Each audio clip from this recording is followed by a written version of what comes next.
নমস্কার, আশা করি তোমরা সবাই ভালো আছো।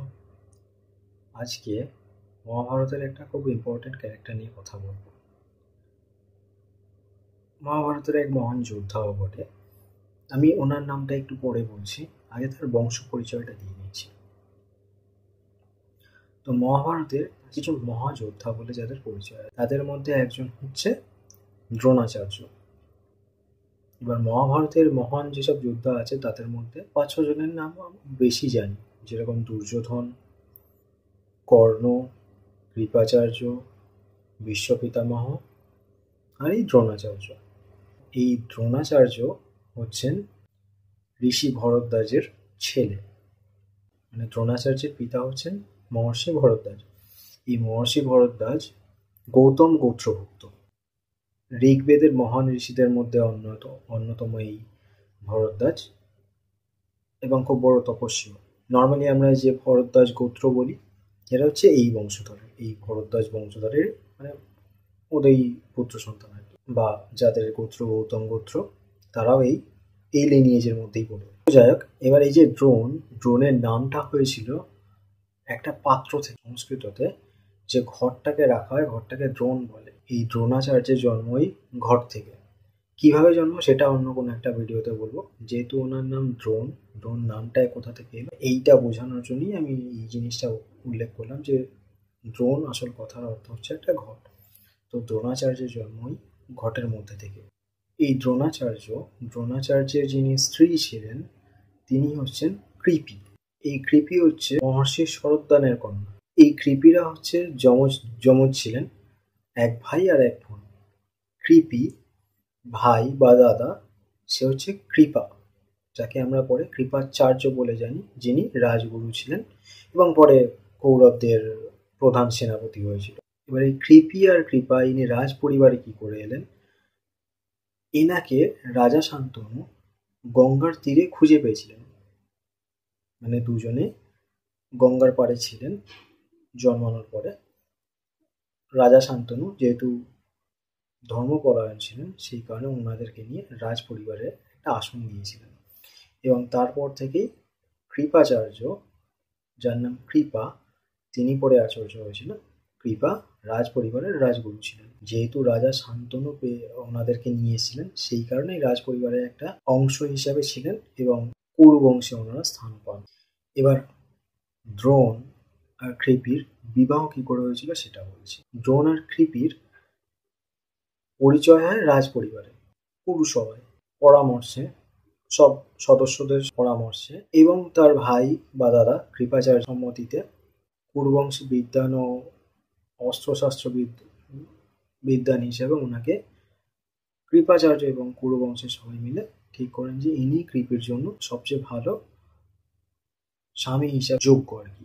এবং কৃপি সে নিজেও একটা ঋষিকন্যা, আর এদিকে দ্রোণ উনিও ঋষিপুত্র এবং অদ্বিতীয় অস্ত্রগুরু। সেই কারণে কুরুসভা এবং কৃপাচার্য আর কি, উনিও ঠিক করেছিলেন ইনি আমার বোনের জন্য সঠিক স্বামী হিসেবে বিবেচিত হবে। এইভাবেই ওনাদের বিয়ে হয়েছিল।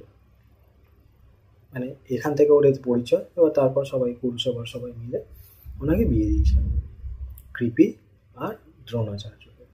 এবার মজার ঘটনা হচ্ছে, কৃপি আর দ্রোণের যে সন্তান জন্মগ্রহণ করেছিল, জন্মগ্রহণের সময় এক আশ্চর্য ঘটনা ঘটে। নর্মালি কি হয়, একটা সন্তান যখন জন্ম নেয়, ভূমিষ্ঠ হয় মায়ের কোল থেকে, তখন সে কাঁদে। কান্নার পরেই সে, মানে এটাই মানুষজনকে বোঝায় যে তার প্রাণ শক্তি আছে এবং সে জীবিত এবং মনুষ্য হিসেবে উনি জন্মগ্রহণ করেছেন একটা সন্তানের। এটাই নর্মাল একটা নিয়ম।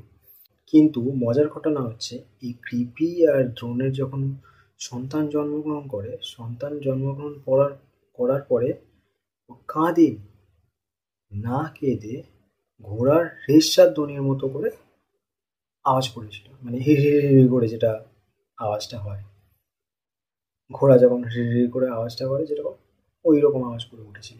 এই যে ঘটনাটা, এই ঘটনাটায় এটা খুব অলৌকিক একটা ঘটনা, এবং এই অলৌকিক ঘটনা দেখে ঋষি এবং আচার্যরা ওই সন্তানের নাম রেখেছিল অশ্বত্থামা।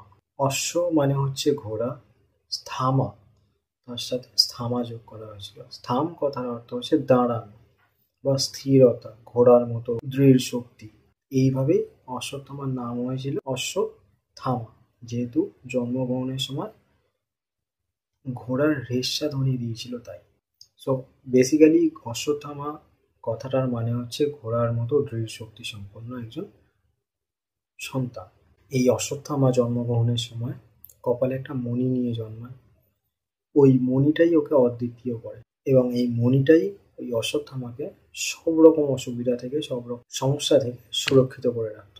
এবার মহাভারতের লেখা অনুযায়ী উল্লেখযোগ্য কিছু তথ্য উঠে আসে যখন অশ্বত্থামা জন্মগ্রহণ করেছিল। যখন অশ্বত্থামা জন্মগ্রহণ করেছিল তখন কিছু অলৌকিক ঘটনা ঘটেছিল। প্রথম ছিল বিনা মেঘে বজ্রপাত হওয়া, দ্বিতীয় ছিল আগুনের শিখা নিজে থেকে জ্বলে ওঠা, মানে বন্ধ হয়ে যাওয়া আগুনের মধ্যে কোনো আগুনের ফুলকি ছাড়া নিজে থেকেই আগুন জ্বলে উঠেছিল। শকুন, কাক, পেঁচারা এরা প্রচণ্ড চিৎকার করে উঠেছিল ওই রাত্রেবেলা। নেকড়ে, শিয়ালরা নগরীর মধ্যে ঢুকে আক্রমণ করেছিল এবং হতাহতের কিছু ঘটনা আছে। আর নদীর জল প্রচণ্ড পরিমাণে বেড়ে উঠেছিল এবং ঘূর্ণিঝড় হয়েছিল। এই সময় এইসব সদৃশ্য দেখে আচার্যরা বলেছিলেন এই যে সন্তান হবে সে খুব শক্তিশালী হবে এবং খুব ক্রোধ থাকবে, কিন্তু এই ক্রোধের জন্য সমগ্র পৃথিবীতে বিপদের সম্মুখে ফেলতে পারে। এবং পরে সেটা হয়েও ছিল। অশ্বত্থামার মাথায় যে মণিটা নিয়ে জন্মগ্রহণ করেছিলেন এই মণিটার নাম ছিল শিরোমণি বা শিব প্রদত্ত মণি বা শিবদত্ত মণি। ইউজুয়ালি আমরা এখনো বাংলায় বলি না শিরোমণি, কাজের শিরোমণি, পড়াশোনার শিরোমণি, মানে ব্যাপারটা এটাই, একদম হায়েস্ট অফ দ্য হায়েস্ট পজিশনে, বেস্ট অফ দ্য বেস্ট পজিশনে থাকলে তখন তাকে শিরোমণি বলা হয়। তো সেই মণিটা পেয়েছিলেন অশ্বত্থামা। কিভাবে পেয়েছিল সেটা পরে বলছি। এবার এই মণির ক্ষমতা সম্বন্ধে কিছু বলি। এই যে মণিরা ছিল, মণির ক্ষমতা এক কথায় তো বলা যাবে না, কিছু পয়েন্ট উল্লেখ করে বলছি। প্রথম এবং সবচেয়ে প্রধান ছিল অভেদ্য দেহ, মানে কোনো রকম কোনো অস্ত্র, ব্যাধি, কোনো কিছুই অশ্বত্থামাকে ছুতে পারবে না। দ্বিতীয়, শত্রু নিধন, মানে উনি যদি যুদ্ধে দাঁড়িয়ে গেল তার মানে শত্রুপক্ষের ভয় শুরু হয়ে যাবে। মণিটার ক্ষমতাটাই এটা, শত্রুপক্ষের যদি ভয় চলে এলো মানে অর্ধেক যুদ্ধ সে নিজেই জিতে গেল। অভেদ্য আর অভয় থাকা, অভয় প্রতাপ যেটাকে বলে। বাঘ, ভাল্লুক, সিংহ, সাপ, যে কিছু যত রকমের জন্তু জানোয়ার আছে, শরীরী অশরীরী, প্রাকৃতিক অপ্রাকৃতিক, কোনো শক্তি এই অশ্বত্থামাকে আঘাত করতে পারবে না যতক্ষণ এই মণিটা রয়েছে তার কপালে। এবার বলি এই মণিটা কি করে এলো ওনার কপালে। মহর্ষি দ্রোণাচার্যের জন্যই পেয়েছিলেন পুত্র অশ্বত্থামা। কিভাবে? দ্রোণাচার্য বিয়ের আগে এক কঠিন তপস্যা করেছিলেন শিবের, অ্যাজ অলওয়েজ শিব বাবা মহাদেবের। এই যে আমাদের উজ্জয়নে মহাকালেশ্বর, এই মহাকালেশ্বরের তটে বসেই দ্রোণাচার্য তপস্যা করেছিলেন এবং মহাদেব খুশি হয়ে তাকে আশীর্বাদ করেছিলেন যে তার যে সন্তান হবে সে অদ্বিতীয় যোদ্ধা হবে এবং সে যখন জন্মাবে তখন এক দিব্য রত্ন থাকবে, সেই রত্নই তাকে অভেদ্য আর অদ্বিতীয় যোদ্ধা তৈরি করবে। এই যে রত্নটা, এই রত্ন হচ্ছে শিব শক্তির প্রতীক। তো আশা করি বুঝতে পেরেছো এবার কার সম্বন্ধে বলা হচ্ছে, অশ্বত্থামার সম্বন্ধে। এবার অশ্বত্থামার শৈশবকাল তো একেবারে গরিব অবস্থায় গেছে। পরে যখন উনি আবার ফিরে আসেন কুরু বংশের রাজগুরু হিসাবে, তখন আবার ওনার সব একেবারে ঠিকঠাক হয়ে যায়, দ্রোণাচার্যের একেবারে আগের মতো অবস্থায় চলে আসে। আগের একটা ভিডিওতে বলেছিলাম দ্রোণাচার্য আর রাজা দ্রুপদ দুজনে বন্ধু ছিল। এই বিয়ের পরই যখন উনি দেখতে পাচ্ছিলেন ওনার ছেলেকে দুমুঠো খাবার জোগাড় করতে পারছিলেন না, তখন এই দ্রোণাচার্য রাজা ধ্রুপদের কাছে গেছিলেন সাহায্য চাইতে। যেহেতু আমাদের মধ্যে একটা ডিল হয়েছিল কি যে রাজা হবে, যে প্রথম রাজা হবে সে তার রাজ্যের কিছু আধা অংশ তাকে প্রদান করবে, কিন্তু রাজা ধ্রুপদ ওনাকে অপমান করে দিয়েছিল। তো তারপরে উনি রাজবংশে চলে গিয়েছিলেন, কৌরব রাজবংশে গিয়ে উনি আবার রাজগুরু পদে নিয়োগ হয়েছিলেন। কুরুক্ষেত্রের অন্যতম সেনাপতি হচ্ছে অশ্বত্থামা। এবার মহাভারতের যুদ্ধে দ্রোণাচার্য যখন মারা যান তখন এই অশ্বত্থামা প্রচণ্ড পরিমাণে রেগে গেছিলেন। তখন কৌরবদের মধ্যে 3টে সেনাপতিই বেঁচে ছিলেন, অশ্বত্থামা, কৃপাচার্য আর কৃতবর্মা। টোটাল যুদ্ধ 18 দিনের যুদ্ধে এই 3টে সেনাপতি একমাত্র বেঁচে ছিল, আর তাছাড়া কৌরবদের কেউ বেঁচে ছিল না। মানে সেনাপতির সাথে এদের যা সেনা ছিল তা বাদ দিয়ে যখন দ্রোণাচার্যকে মেরে দিল এবং দুর্যোধনকে পরাস্ত করে দিল, সেই রাতে অশ্বত্থামা ক্রোধের আগুনে জ্বলে উঠল এবং উনি ঠিক করলেন যে এর প্রতিশোধ নেবে, সেই যেভাবেই হোক। সেই দিন রাত্রে 18তম দিনে শেষ রাতে, যেহেতু পরের দিন সকাল উঠলে ওরা বিজয়ী ঘোষণা হবে, বিজয়ী ঘোষণা হওয়ার আগের রাতে উনি কি করেছিলেন, অশ্বত্থামা পাণ্ডবদের শিবিরে ঢুকে আক্রমণ করতে শুরু করে দেন। এবার ওই পাণ্ডবদের শিবিরে উপপাণ্ডবরা শুয়েছিলেন, উপপাণ্ডবরা ঘুমাচ্ছিলেন এবং উনি ঢুকে প্রত্যেক কটা সন্তানকে নৃশংসভাবে হত্যা করেন ঘুমন্ত অবস্থায়। সবচেয়ে খারাপ জিনিস হচ্ছে ঘুমন্ত অবস্থায় ছিল, এবং তার চেয়েও খারাপ জিনিস হচ্ছে এই উপপাণ্ডবরা যুদ্ধের কিন্তু অংশ ছিল না। এটাই ছিল প্রথম কাপুরুষতা অশ্বত্থামার এবং নৃশংসতা। এটাকে সৌপ্তিক পর্ব বলা হয়। মানে মহাভারতের সৌপ্তিক পর্বে এই জিনিসটাকে বোঝানো হয়েছে যে অশ্বত্থামা কতটা পরিমাণে নৃশংস হতে পারে। এবার অনেকেই এটা বলে যে অশ্বত্থামা বুঝতে পারেনি, রাতের অন্ধকারে ছিল। এটা একদমই ভুল কথা। অশ্বত্থামা যখন ঢুকছেন তখনই জানেন যে ওই কাদের শিবিরে ঢুকছেন, এবং একজনকে মারার পর সে এটা কখনো হতে পারে না যে বুঝতে পারেনি ওই তাঁবুতে পাণ্ডবদের 5 পুত্র ঘুমাচ্ছিলেন, যাদের বয়সও কম ছিল এবং যুদ্ধের উপযোগী ছিলেন না, যুদ্ধে তারা অংশগ্রহণ করেননি। এবং অশ্বত্থামা নিজেও পরিষ্কার জানতেন যে কাকে মারছেন, এরা যে পাণ্ডবদের পুত্র সেটাও উনি খুব ভালো করে জানতেন। সেই কারণেই কৌশলে ঢুকেছিলেন যাতে তাদের বংশ নির্বংশ করা হয়। এটার আরো একটা বড় উদাহরণ আমি পরে দিচ্ছি। এই যে 5 উপপাণ্ডব ছিলেন প্রতিবিন্দ, সুতসমা, শতানিক, সুতকৃতি ও সুত্রেন। দ্রৌপদী তার নিজের 5 পুত্র সন্তানকে দেখে মাটিতে লুটিয়ে পড়েন কাঁদতে কাঁদতে, এবং সে অর্জুনকে বলে, বাংলাটা আমি বলেছি, পরে আমি আবার সংস্কৃতটা বলেছে যে যদি তোমার মধ্যে এখনো প্রাণশক্তি থেকে থাকে এবং ধনুক চালানোর ইচ্ছা যদি থেকে থাকে, শত্রু নিধনের যদি তোমার শক্তি থেকে থাকে, তাহলে এর প্রতিশোধ তুমি নিও।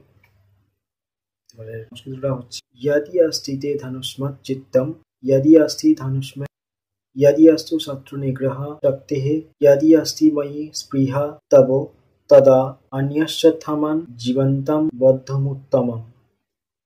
এবার এটা শোনার পরে অর্জুন নিজের রথ নিয়ে অশ্বত্থামাকে ধরতে চলে গেছিলেন, এবং সারথী শ্রীকৃষ্ণ, সবাই জানে। এবার অশ্বত্থামা ঘোড়া নিয়ে পালাতে শুরু করেছিলেন। পালাতে পালাতে উনি ব্যাসদেবের যে আশ্রম আছে গঙ্গার পাশে, সেই আশ্রমে গিয়ে উপস্থিত হন। এবং অশ্বত্থামা এটাও বুঝেছিল যে অর্জুন আসছে পেছনে, অর্জুনের কাছে সে ধরা পড়বে, এবং যাতে সে ধরা না পড়ে সেই কারণে ও ব্রহ্মশিরা চালিয়েছিল। ব্রহ্মাস্ত্র না, কিন্তু ব্রহ্মশিরা। এবং এটাকে কাউন্টার করতে অর্জুনও ব্রহ্মশিরা ছেড়েছিল।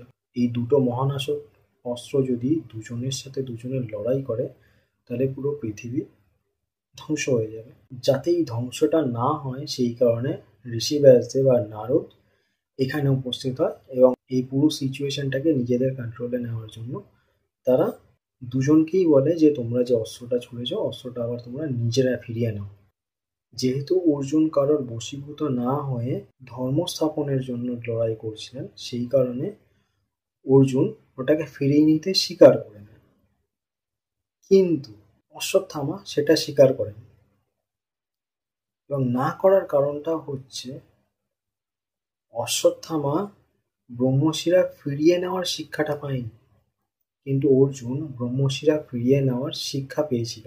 তো সেই কারণে অর্জুন ব্রহ্মশিরা ফিরিয়ে নিতে পারলেও অশ্বত্থামা এটাকে ফিরিয়ে নিতে পারেনি। সেই কারণে ব্রহ্মশিরাটাকে ঘুরিয়ে দিয়েছিল, যেটা পুরো বংশটাকে ধ্বংস করতে পারতো, সেটা একটা ভ্রূণের মধ্যে দিয়ে দিয়েছিল, উত্তরার ভ্রূণ।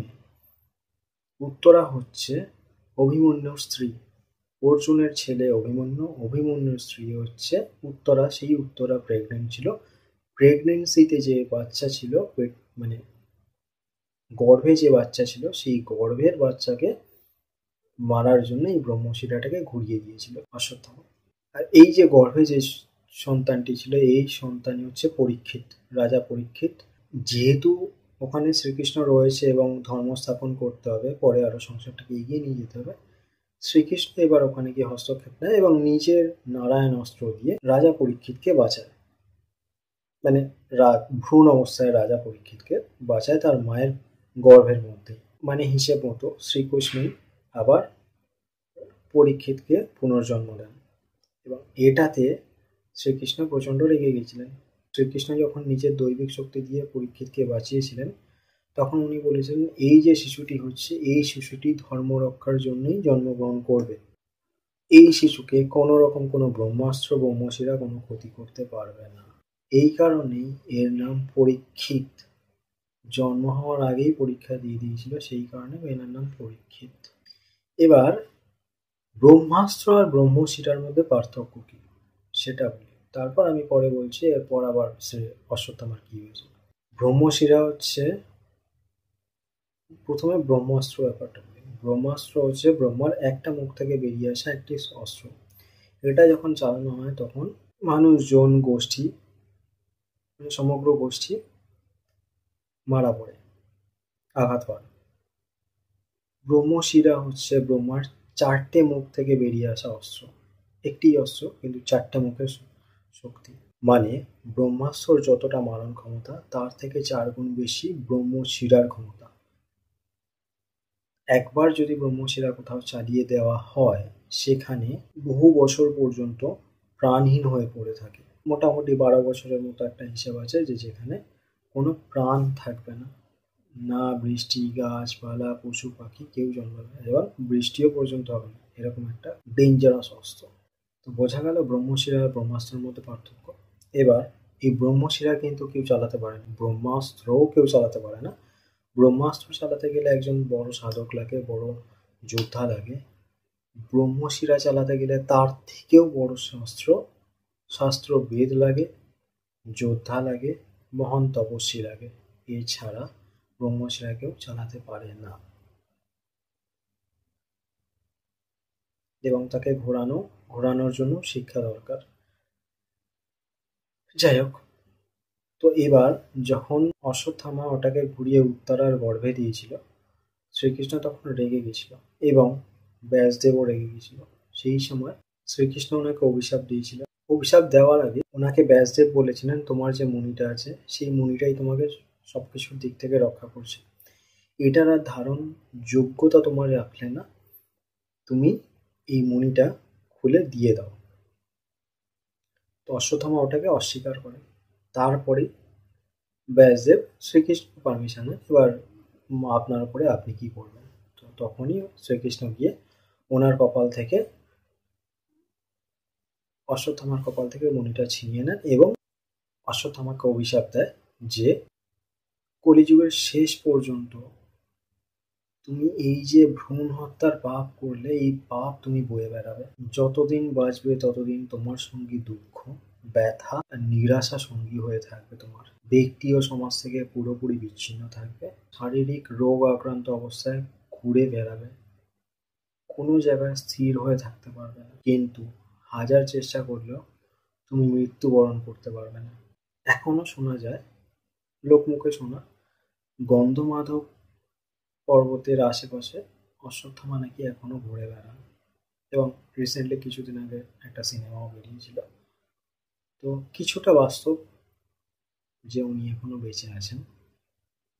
যেহেতু মহান তপস্বী ছিলেন, কিছু কিছু জায়গা থেকে আমাদের মতো সাধারণ মানুষের হাত থেকে দূরে থাকেন। তো যাই হোক, এটাই ছিল আজকের পর্ব অশ্বত্থামার ব্যাপারে। তোমাদের কেমন লাগলো এটা জানিও।